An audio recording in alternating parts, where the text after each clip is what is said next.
Halo gengs, Assalamualaikum warahmatullahi wabarakatuh. Apa kabar di hari ini? Kabar tentu baik guys. Kita sama-sama hari ini panen.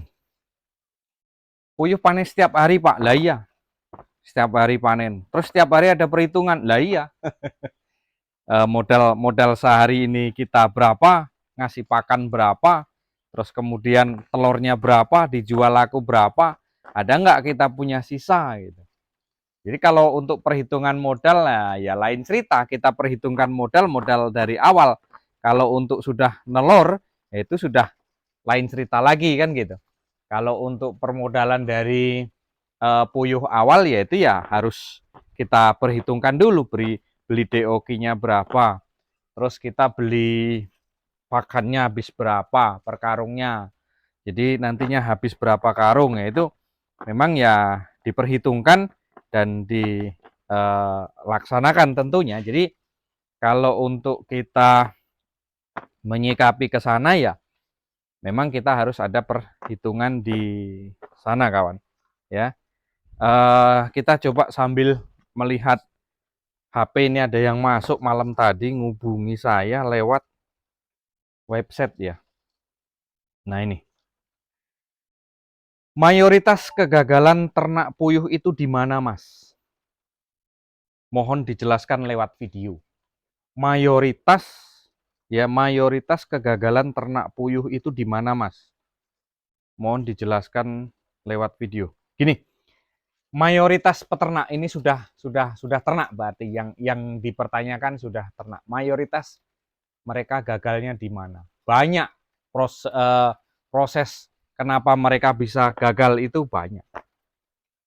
Mungkin dari perawatan, karena kurang ya belajar itu dengan bertanya itu dengan orang yang tepat gitu.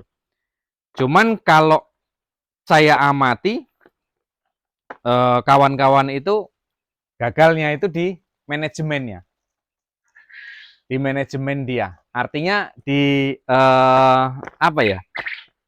Manajemen untuk menentukannya itu kegagalan yang paling utama itu biasanya kalau untuk peternak itu cara sistem pengaturan di manajemennya. Jadi terkadang gini, yang membuat kita bingung, ya saya sendiri juga ngalami kawan. Mungkin para peternak-peternak juga ngalami ya. Artinya gini, kita sehari ini dari hasil jual puyuh itu biasanya terpakai untuk kebutuhan lain gitu, untuk menopang kebutuhan rumah tangga gitu. Biasanya di situ. Nah nanti giliran kita mau beli pakan, habis kita di situ. Apalagi kalau kita ini masih skala-skala ternak kecil ya, untuk nutupi dia ataupun untuk keseharian pakan itu masih terkadang masih pres kalau kita masih skala kecil. Tapi kalau yang sudah skala besar itu sebenarnya mereka ketemu. Dan kenapa mereka itu mayoritas gagal? Karena dari manajemennya terkadang seperti itu. Saya sendiri pun mengalami, karena apa? Ya kebutuhan kita itu gimana ya, kalau untuk skala kecil, apalagi skala kecil, skala rumahan, yang di situ memang betul-betul hasilnya itu cuman ya mungkin sehari 30.000. Terus apa ya, dari segi manajemen itulah terkadang kita menganggap enteng.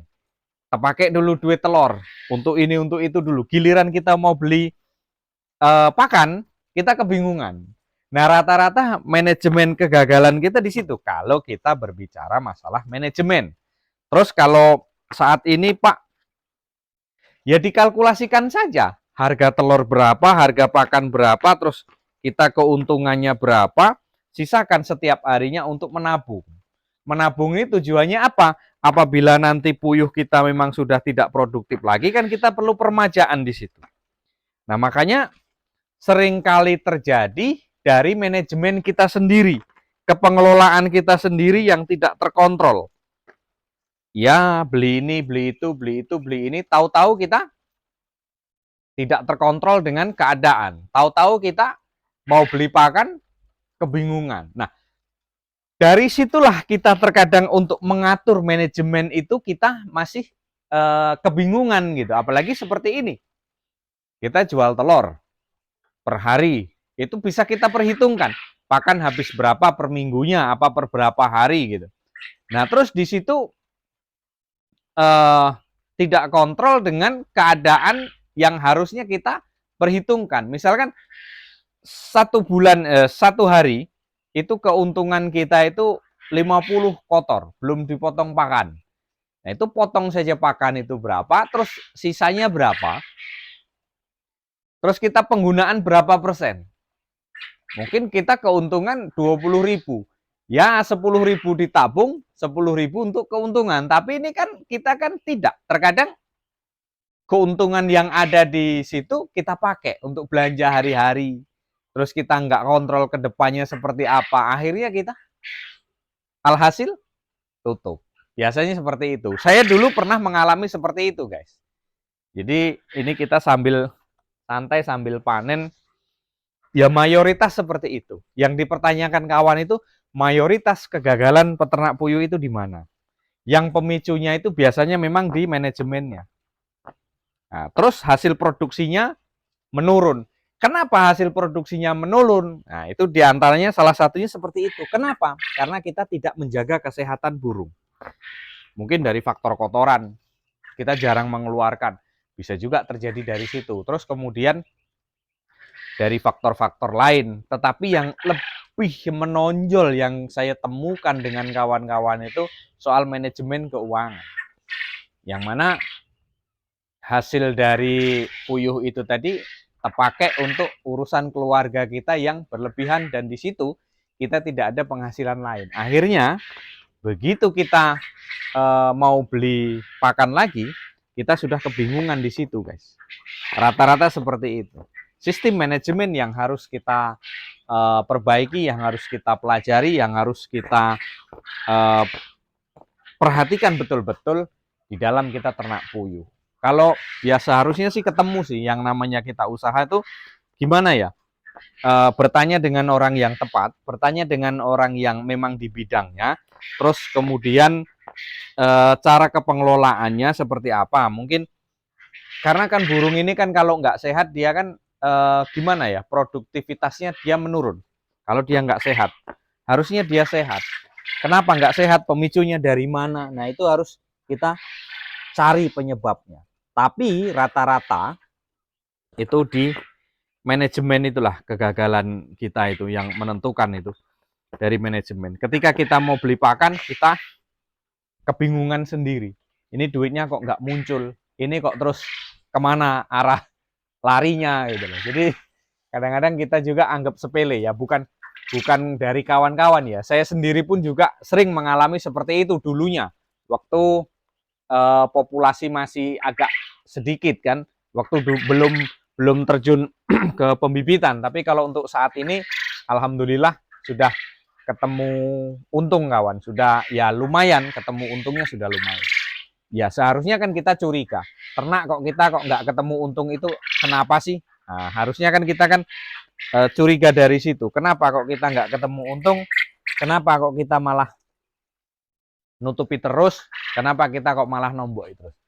Harusnya kita pembelajaran dari situ. Tetapi memang sulit ya, apalagi peternak-peternak kita itu adalah peternak rumahan yang sesinya mungkin di situ baru hanya beberapa ratus gitu, hitungan ratus ya. Itu lebih apa ya, lebih bahaya kalau untuk masalah ke pembukuan, karena kalau kita dapatnya dari situ-situ, hanya dari situ diputar ke situ ya, nanti ya ujung-ujungnya ya mau beli pakan kita sudah nggak ada biaya lagi. Jadi ya kesimpulannya ya tutup gitu. Jadi kebanyakan kalau saya pelajari, saya tanya dengan kawan-kawan itu nggak ketemu mas, harga pakan naik, harga telur turun gitu. Jadi ya itu pun kan nggak setiap hari ya, itu nggak setiap hari. Harusnya kalau kita ternak itu ya harusnya ketemu.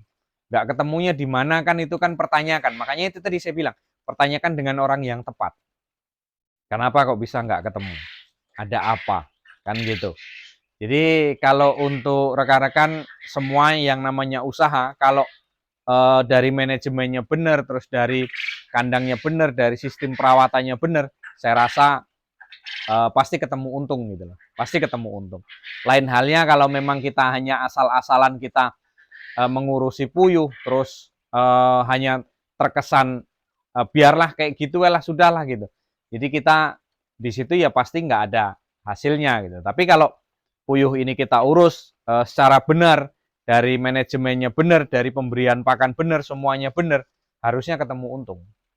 Ya, harusnya ketemu untung, bukannya malah kita buntung atau kita nomboi. Jadi untuk rekanku ya itu tadi, dari dipertanyakan dengan kawan itu tadi, mayoritas kegagalan ternak puyuh itu di mana, Mas? Kalau jawaban saya pribadi sih di manajemen kita. Di manajemen kita, kembali ke kita, bukan kembali ke siapa-siapa, karena yang ternak kita. Nggak usah nyalahkan sana sini, yang intinya kita perbaiki diri di sini, kita perbaiki di sini, pertanyakan dengan orang yang sudah pengalaman, pertanyakan dengan orang yang sudah betul-betul tepat kita bertanyanya, jadi nanti ya harusnya ada hasil lah di situ. Ya, tapi kalau untuk dituntut mayoritasnya di mana? Ya ini tadi saya bilang, di manajemen kita. Baik itu manajemen keuangan maupun manajemen struktur kandang ataupun seperti apa itu, mari sama-sama kita koreksi diri. Kesalahan kita di mana kok kita nggak ketemu? Apa penyebabnya kita nggak ketemu? Nah gitu ya, mungkin hanya itu kawanku semuanya. Salam ceketer, salam sehat, salam kita berbagi informasi, berbagi pengalaman, berbagi ilmu untuk kita semuanya. Mudah-mudahan bermanfaat untuk rekan-rekanku, juga untuk saya pribadi. Ya, mungkin hanya itu, kurang lebih mohon maaf. Salam ceketer, wassalamualaikum warahmatullahi wabarakatuh. Tetap semangat kawan.